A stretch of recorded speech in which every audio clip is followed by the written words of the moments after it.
ആഗ്രഹിച്ച് മോഹിച്ച് ശുക്ല എന്നൊരു auto driver വിവാഹം കഴിക്കുകയാണ്.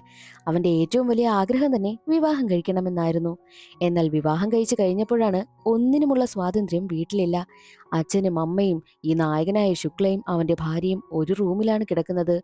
അത് കാരണം ഭാര്യയുടെ അടുത്ത് ആഗ്രഹിച്ചതുപോലെ ഒന്നും ചെയ്യാനോ ഒന്നും അവന് കഴിയുന്നതേയില്ല. അതിന്റെ ദേഷ്യവും അവനുണ്ടായിരുന്നു.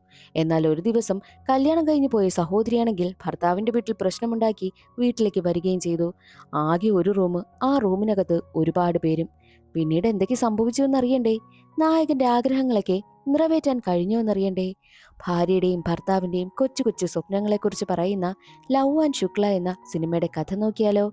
വീഡിയോയിലേക്ക് കടക്കുന്നതിന് മുൻപ് വീഡിയോ കാണുന്ന കൂട്ടുകാർ ഒന്ന് ലൈക്ക് ചെയ്യാനും കമന്റ് സെക്ഷനിലെ ഹൈപ്പ് എന്നൊരു ഓപ്ഷൻ ക്ലിക്ക് ചെയ്യാനും മറക്കരുതേ. നായകനായ ശുക്ല ഓട്ടോയിലിരിക്കുന്നത് കാണിച്ചുകൊണ്ടാണ് കഥ ആരംഭിക്കുന്നത്. ശുക്ല ഒരു ഓട്ടോ ഡ്രൈവറാണ്. മാത്രവുമല്ല, ശുക്ലയുടെ ഓട്ടോ നിറയെ സിനിമാ നടിയായ സോനാക്ഷി സിൻഹയുടെ ഫോട്ടോ ഒട്ടിച്ചു വെച്ചിരിക്കുക. സോനാക്ഷി സിൻഹയോട് വലിയ ആരാധനയാണ് ഈ ശുക്ലയ്ക്ക്. മാത്രവുമല്ല, വിവാഹമൊന്നും കഴിഞ്ഞിട്ടുമില്ല. അതേ സമയം തന്നെയായിരുന്നു ഓട്ടോയിലേക്ക് ഒരാൾ വന്ന് കയറുന്നതും. സായൻ എന്ന സ്ഥലത്തേക്ക് പോകുമോ എന്ന് ശുക്ലയോട് ചോദിക്കുന്നു. പക്ഷേ ശുക്ലയ്ക്ക് വലിയ താല്പര്യമൊന്നുമില്ലായിരുന്നു അവിടേക്ക് ഓട്ടം പോകുന്നതിന്. കാരണം നല്ല ദൂരവുമുണ്ട്. പോയിട്ട് തിരികെ വരുന്ന സമയത്ത് വേറെ ഓട്ടവും കിട്ടാറില്ല. അതുകൊണ്ട് തന്നെ തനിക്ക് അങ്ങോട്ട് പോകാൻ കഴിയില്ല എന്നും ശുക്ല പറയുന്നു.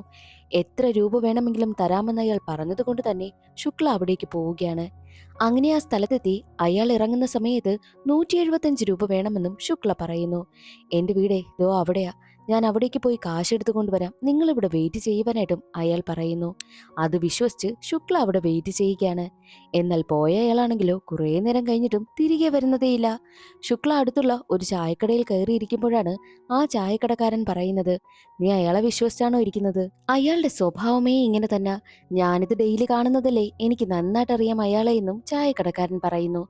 അത് കേട്ട് അബദ്ധം പറ്റിയ രീതിയിൽ ഒന്നും മിണ്ടാതിരിക്കുകയാണ് ശുക്ല. ആ ഒരു സീൻ അവിടെ കട്ടായി. പിന്നീട് കൂട്ടുകാർക്കടുത്തിരിക്കുന്ന ശുക്ലയാണ് കാണിക്കുന്നത്. ശുക്ലയ്ക്കാണെങ്കിലോ കല്യാണമൊക്കെ നോക്കുകയാണ്. എന്നാൽ കല്യാണം കഴിക്കുവാനായി പോകുന്ന ശുക്ലയ്ക്ക് വല്ല കാര്യങ്ങളും അറിയാമോ എന്ന മട്ടിലാണ് കൂട്ടുകാർ കളിയാക്കുന്നത്. ശുക്ലയ്ക്ക് ഒന്നും അറിയില്ല എന്ന രീതിയിൽ കൂട്ടുകാർ കളിയാക്കുമ്പോൾ, എനിക്ക് എല്ലാ കാര്യങ്ങളും അറിയാം, എന്തൊക്കെ ചെയ്യണമെന്നും അറിയാം, എന്റെ ഫസ്റ്റ് നൈറ്റ് എങ്ങനെ ആയിരിക്കണമെന്ന് ഞാൻ നന്നായിട്ട് കണക്ക് കൂട്ടിയിട്ടുണ്ടെന്നും ശുക്ല പറയുന്നു. അത് കേട്ട് കൂട്ടുകാരും ചിരിക്കുകയാണ്. അങ്ങനെ ശുക്ലയുടെ കല്യാണവും കഴിയുന്നു. ലക്ഷ്മി എന്നാണ് ശുക്ല വിവാഹം കഴിച്ചു കൊണ്ടുവന്ന പെൺകുട്ടിയുടെ പേര്. അത്യാവശ്യം സുന്ദരിയാണ് പെൺകുട്ടി. ശുക്ലയുടെ വീട് വളരെ ചെറുതാണ്. ചെറിയ വീടാണെങ്കിലും ആ വീട്ടില് സന്തോഷം ഒട്ടും തന്നെയില്ല. കാരണം വീട്ടിലാകെ ഒരു മുറി മാത്രമേ ഉള്ളൂ. എല്ലാവരും ആ ഒരു മുറിയിലാണ് കിടക്കുന്നത് പോലും.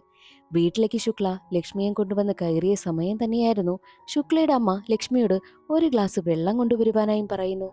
വന്ന് കയറിയ ഉടനെ തന്നെ അമ്മായി പോര് കാണിക്കുന്നതിനോട് ശുക്ലയ്ക്ക് ഒട്ടും തന്നെ താല്പര്യമേയില്ല. വന്ന് കയറിയതല്ലേ ഉള്ളൂ, ഉടനെ തന്നെ അവളോട് അങ്ങനെ പറയണമോ എന്ന് ശുക്ല ചോദിക്കുമ്പോൾ, നീ മിണ്ടാതിരിക്കെ, അവള് പോയി വെള്ളം എടുത്തുകൊണ്ട് വരട്ടെ എന്നാണ് അമ്മയുടെ മറുപടി. പറഞ്ഞതുപോലെ തന്നെ ലക്ഷ്മി മനസ്സില്ലാ മനസ്സോടെ സങ്കടത്തോടു കൂടി വെള്ളമെടുക്കുവാനായി പോയി. അന്നേ ദിവസം രാത്രി എല്ലാവരും ഇരുന്ന് TV കാണുകയാ. ശുക്ലയുടെ വീട്ടിൽ അമ്മയും അച്ഛനും പിന്നെ ശുക്ലയും ഭാര്യയായി ലക്ഷ്മിയുമാണുള്ളത്. ഒരു സഹോദരിയുണ്ട്. സഹോദരിയെ വിവാഹം കഴിച്ചു വിട്ടിരിക്കുകയാണ്. എല്ലാവരും TV കാണുവാനായും ഇരിക്കും. എന്നാൽ ശുക്ലയ്ക്കാണെങ്കിലോ ആദ്യ രാത്രിയിലേക്ക് കടക്കണമല്ലോ. പക്ഷെ അമ്മ പറയുന്നത് ഇന്ന് മുഹൂർത്തമില്ല, അതുകൊണ്ട് കുറച്ചു ദിവസം കഴിയട്ടെ എന്ന്. അമ്മ അത്യാവശ്യം ഭയങ്കരിയാ. അങ്ങനെ എല്ലാവരും ഉറങ്ങുവാനായും കിടന്നു.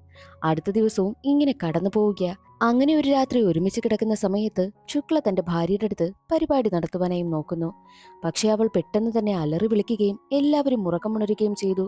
ശുക്ലയുടെ അമ്മ അവനെ ഒരു സംശയത്തോടു കൂടി നോക്കുകയും, ഇനി മുതൽ നീ എന്റെ അടുത്ത് കിടന്നാൽ മതിയെന്ന് പറഞ്ഞ് ഭാര്യയെ വിളിച്ച് അമ്മയുടെ അടുത്ത് കൊണ്ടുവന്ന് കിടത്തുകയും അച്ഛനെ അവന്റെ അടുത്തേക്ക് കിടത്തുകയും ചെയ്തു. ശുക്ലയ്ക്കാണെങ്കിൽ ഒട്ടും ഇഷ്ടമാകുന്നതേയില്ല. അവന് വല്ലാതെ ദേഷ്യം വരികയും ചെയ്യും. അടുത്ത ദിവസം ശുക്ലയുടെ സഹോദരിയായ രൂപ ഭർത്താവുമായി പിണങ്ങി വീട്ടിലേക്ക് വന്നിരിക്കുന്നു. ഇനി ഞാൻ അവിടേക്ക് പോകില്ല എന്ന് പറഞ്ഞവൾ കരയുകയാണ്. ഇനി എന്തായാലും നീ അവിടേക്ക് പോകണ്ട, നിനക്കിഷ്ടമല്ലെങ്കിൽ നീ ഇവിടെ നിന്നോ എന്ന് രൂപയോട് പറയുന്നു. ആകെ ഒരു മുറി, എല്ലാവരും ഒരുമിച്ചാണ് കിടക്കുന്നത്. അതിനിടയിൽ കൂടി രൂപയും കൂടെ ഉണ്ടെങ്കിൽ ഇനി എങ്ങനെയായിരിക്കും കാര്യങ്ങൾ? മാത്രമല്ല, രൂപ വന്നുടനെ അവർ TV കാണുവാനായും ഇരിക്കുമ്പോൾ രൂപ ഉടനെ തന്നെ ലക്ഷ്മിയോട് തനിക്ക് കുടിക്കുവാനായിട്ട് ചൂടുവെള്ളം കൊണ്ടുവരുവാനായും പറയുന്നു. ലക്ഷ്മിയാണെങ്കിലോ ചൂടുവെള്ളം എടുക്കുവാനായും പോകും. പക്ഷേ ഇതൊന്നും ശുക്ലയ്ക്ക് അത്ര ഇഷ്ടമാകുന്നതേയില്ല. ശുക്ല പതിവ് പോലെ ജോലിക്കായും പോവുകയാണ്. ഓട്ടോയുടെ ഓണറാണെങ്കിൽ നിനക്ക് കല്യാണം കഴിഞ്ഞിട്ടും എന്നും ജോലി തന്നെയാണല്ലോടാന്ന് പറഞ്ഞ് കളിയാക്കുകയും ചെയ്യുന്നുണ്ട്. ശുക്ലയ്ക്കാണെങ്കിലോ ആകെ സങ്കടം. ഓട്ടോ ഓടിക്കുവാനായി പോയി കുറച്ച് ഫ്രീ കിട്ടിയപ്പോൾ അവൻ കടൽക്കരയിൽ ചെന്നിരുന്ന് തന്റെ ഭാര്യയെ ഫോൺ ചെയ്യുന്നു. അന്നങ്ങനെ സംഭവിച്ചതിന് ക്ഷമിക്കണമെന്നൊക്കെ ശുക്ല പറയും. എന്നാൽ ഇതെല്ലാം ശുക്ലയുടെ അമ്മ ശ്രദ്ധിക്കുന്നുണ്ട്. ആരാണ് തന്റെ മകനാണോ വിളിക്കുന്നതെന്ന് ചോദിച്ച് അമ്മ അവളുടെ കയ്യിൽ നിന്നും ഫോൺ പിടിച്ചു വാങ്ങുന്നു. അതും കൂടി ആയപ്പോൾ ശുക്ലയ്ക്ക് വല്ലാതെ ദേഷ്യം വരികയാണ്. അന്നേ ദിവസവും രാത്രി അവർ ഉറങ്ങുവാനായി കിടന്നു. പതിവ് പോലെ ശുക്ല തന്റെ ഭാര്യയ്ക്കടുത്തേക്ക് വരും. പരിപാടി തുടങ്ങുവാനായി നോക്കുന്ന സമയം തന്നെയായിരുന്നു ശുക്ലയുടെ സഹോദരിയായ രൂപ അലറിക്കരയുന്നത്. ഞാനൊരു സ്വപ്നം കണ്ടു, പേടിപ്പിക്കുന്ന സ്വപ്നമായിരുന്നു എന്ന് പറഞ്ഞാണ് അവൾ അലറിക്കരയുന്നത്. സത്യത്തിൽ അത് രൂപയുടെ ഒരു അടവായിരുന്നു. രണ്ടുപേരും പരിപാടി തുടങ്ങുവാനായി പോകുന്നെന്ന് മനസ്സിലാക്കിയാണ് അവൾ അങ്ങനെ ചെയ്തതും. അങ്ങനെ അടുത്ത ദിവസം രാവിലെ തന്നെ അച്ഛനും അമ്മയും മാർക്കറ്റിൽ പോവുകയാണെന്നുള്ള കാര്യം ശുക്ല അറിയും. തന്റെ ഭാര്യയ്ക്കൊപ്പം കുറച്ചു നേരമെങ്കിലും ടൈം സ്പെൻഡ് ചെയ്യാമെന്ന് കരുതി കടയിൽ പോയി ഭാര്യയ്ക്ക് വേണ്ടിയിട്ട് ചെറിയ ചെറിയ സാധനങ്ങളൊക്കെ വാങ്ങുന്നു.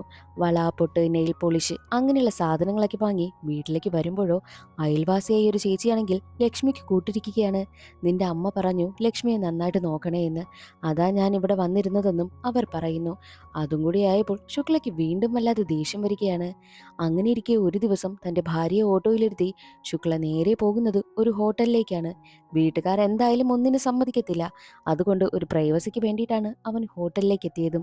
1 മണിക്കൂറിന് 1000 രൂപ, 2 മണിക്കൂറിനാണെങ്കിൽ 2000 രൂപ. അങ്ങനെ ഇല്ലാത്ത കാശൊക്കെ കൊടുത്ത് റൂമും എടുക്കുകയാണ് ശുക്ല. റൂമിൽ വന്നിരുന്ന് രണ്ടുപേരും സംസാരിക്കുവാനായും തുടങ്ങുന്നുണ്ട്. ഉടനെ തന്നെ നമുക്ക് രണ്ടുപേർക്കുമായിട്ട് ഒരു വീടെടുത്ത് മാറണമെന്നും ശുക്ല തന്റെ ഭാര്യയോട് പറയുന്നു. അതിനുശേഷം കാര്യത്തിലേക്ക് കടക്കുന്ന സമയമായിരുന്നു വാതിൽ ആരോ മുട്ടുന്നത്. വന്നത് പോലീസായിരുന്നു. രണ്ടുപേരെയും പോലീസ് പൊക്കും. ഇതാരാ നിന്റെ എന്ന് ശുക്ലയോട് ചോദിക്കുമ്പോൾ ഇതെന്റെ ഭാര്യയാണെന്ന് പറഞ്ഞ് കല്യാണ ഫോട്ടോ കാണിച്ചു കൊടുക്കുന്നു. അപ്പോഴാണ് പോലീസുകാർ അത് വിശ്വസിച്ചതും അവരെ വെറുതെ വിടുന്നതും. അന്നുമൊന്നും നടക്കാത്തത് കൊണ്ട് തന്നെ ശുക്ല ലക്ഷ്മിയും കൊണ്ട് പതിവ് പോലെ വീട്ടിലേക്ക് വന്നു. അവന് ദേഷ്യവും സങ്കടവും ഒക്കെയായിരുന്നു. ആ സങ്കടത്തിലൊക്കെ ഇരിക്കുന്ന സമയത്തായിരുന്നു ഒരു ദിവസം ശുക്ലയുടെ ഓട്ടോയിലേക്ക് ഒരു പെൺകുട്ടി വന്ന് കയറുന്നത്. ആ പെൺകുട്ടി ഓട്ടോ കൂലിയെ കൊടുത്തത് 2000 രൂപയായിരുന്നു. ശുക്ലയുടെ കൈവശം ചില്ലറയുമില്ല. ചില്ലറയില്ലാത്ത കാര്യം പറഞ്ഞ് രണ്ടുപേരും തമ്മിൽ ചെറിയ തർക്കമാകും. എന്നാൽ അവസാനം ആ പെൺകുട്ടിയാണെങ്കിലോ ശുക്ല തന്നെ കയറി പിടിക്കുവാനായി ശ്രമിച്ചുവെന്ന് കള്ളം പറയുന്നു. ആകെ പ്രശ്നം. അങ്ങനെ ആ ഒരു പ്രശ്നമൊക്കെ ഏകദേശം സോൾവ് ആയിട്ട് ശുക്ല ആ ഒരു ദേഷ്യത്തോടു കൂടിയാണ് വീട്ടിലേക്ക് വരുന്നതും. വീട്ടിൽ വരുമ്പോഴോ ലക്ഷ്മി ഒരു അടിമയെ പോലെയാണ് തന്റെ സഹോദരിയും തന്റെ അമ്മയും പെരുമാറുന്നതും. അത് കാണുന്ന ശുക്ലയ്ക്ക് ദേഷ്യം വരികയും ലക്ഷ്മി എന്റെ ഭാര്യയാണ്, അല്ലാതെ നിങ്ങളുടെ അടിമയല്ല എന്ന് പറഞ്ഞ് വീട്ടിൽ വഴക്കുണ്ടാക്കുകയും ചെയ്യുന്നുണ്ട്. അങ്ങനെ ഇരിക്കെ രൂപ ഭർത്താവുമായിട്ടുള്ള പ്രശ്നമെല്ലാം പറഞ്ഞ് ഒത്തുതീർപ്പാക്കുവാനായും ശ്രമിക്കുന്നു. അതിനെ ഏറ്റവും കൂടുതൽ സപ്പോർട്ട് ചെയ്യുന്നത് ശുക്ലയായിരുന്നു. എങ്ങനെയെങ്കിലും രൂപയെ അവിടെ നിന്ന് പറഞ്ഞു വിടണം, അത് മാത്രമായിരുന്നു ശുക്ലയുടെ ലക്ഷ്യവും. അവൻ വിചാരിച്ചതുപോലെ തന്നെ പ്രശ്നമെല്ലാം ഒത്തുതീർപ്പാക്കി രൂപ വീട്ടിലേക്കും പോയി.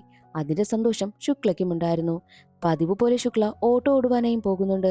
ഓട്ടമെല്ലാം കഴിഞ്ഞ് രാത്രി വീട്ടിലേക്ക് വരുന്ന വഴിയിൽ വെച്ച് രണ്ടുപേർ ഓട്ടോയിലേക്ക് വന്ന് കയറും. അത്യാവശ്യമാ ഹോസ്പിറ്റലിലേക്ക് പോകണമെന്ന് പറഞ്ഞത് കൊണ്ട് തന്നെ പാവം തോന്നി ശുക്ല അവരെയും കൊണ്ട് ഹോസ്പിറ്റലിലേക്ക് പോകുന്നു. എന്നാൽ പോകുന്ന വഴിയിൽ വെച്ച് രണ്ടുപേരുടെയും സ്വഭാവം മാറുകയും അവർ ശുക്ലയെ ആക്രമിക്കുവാനായും ശ്രമിക്കുന്നു. സത്യത്തിൽ അവർ രണ്ടുപേരും കള്ളന്മാരായിരുന്നു. അവർ രണ്ടുപേരും ചേർന്ന് ശുക്ലയെ അടിച്ചിട്ട് ശുക്ലയുടെ കാശും മൊബൈൽ ഫോണും ഒക്കെ കൊണ്ടുപോകുന്നു. വീട്ടിലേക്ക് എത്തുന്ന ശുക്ലയുടെ മുഖത്തൊക്കെ മുറിവ് കണ്ട് ഭാര്യയെ ലക്ഷ്മിയാണെങ്കിൽ ഒരുപാട് സങ്കടപ്പെടുകയും അതിൽ മരുന്നൊക്കെ വെച്ച് കൊടുക്കുകയും ചെയ്തു. അതോടുകൂടി രണ്ടുപേർക്കുമിടയിൽ വീണ്ടും ഫീലിങ്സ് ഉണ്ടാവുകയും ഇത്രയും നാളായിട്ട് രണ്ടുപേരും ആഗ്രഹിച്ചിരുന്ന കാര്യമാണെങ്കിലോ നടക്കുകയും ചെയ്തു. അതിന്റെ സന്തോഷമായിരുന്നു ശുക്ലയ്ക്കും ലക്ഷ്മിക്കും. അടുത്ത ദിവസം ശുക്ലയും അമ്മയും ലക്ഷ്മിയും അച്ഛനും കൂടി ചായ കുടിക്കുവാനായി ഇരിക്കുകയാണ്. എന്നും അവർ TV കണ്ടുകൊണ്ടാണ് ചായ കുടിക്കുവാനായി ഇരിക്കുന്നത്. പക്ഷേ ഇന്നവർ TV ഒന്നും ഇടാതെ TV എല്ലാം ഓഫ് ചെയ്ത് സന്തോഷത്തോടു കൂടി കാര്യങ്ങളൊക്കെ പറഞ്ഞാണ് ഇരിക്കുന്നത്. വീട്ടുകാർക്ക് എല്ലാവർക്കും ഒരു സന്തോഷവും ഉണ്ടായിരുന്നു. ശുക്ല തന്റെ ഭാര്യയും കൂട്ടി ബീച്ചിലേക്ക് വരുന്നുമുണ്ട്. എന്നിട്ട് അവർ രണ്ടുപേരും ഭാവി കാര്യങ്ങളൊക്കെ സംസാരിക്കും. സ്വന്തമായൊരു വീട്, അവിടെ സന്തോഷത്തോടു കൂടി ജീവിക്കണമെന്നൊക്കെ അവരുടെ കൊച്ചു കൊച്ചു സ്വപ്നങ്ങളൊക്കെ ഷെയർ ചെയ്യുന്നതും കാണിച്ചുകൊണ്ട് സിനിമയുടെ കഥ അവിടെ അവസാനിക്കുന്നു. ഒരു ഭാര്യയുടെയും ഭർത്താവിന്റെയും ജീവിതത്തിലുണ്ടാകുന്ന പ്രശ്നങ്ങളും അവരുടെ സ്വപ്നങ്ങളും ഒക്കെ പറയുന്ന ഈ ഒരു സിനിമ എല്ലാവർക്കും ഇഷ്ടമായി എന്ന് കരുതുന്നു. ഇഷ്ടമായാലൊന്ന് സപ്പോർട്ട് ചെയ്യാൻ മറക്കരുതേ. അടുത്തൊരു സിനിമയുടെ കഥയിൽ കാണാം. അതുവരെ എല്ലാവർക്കും ബൈ.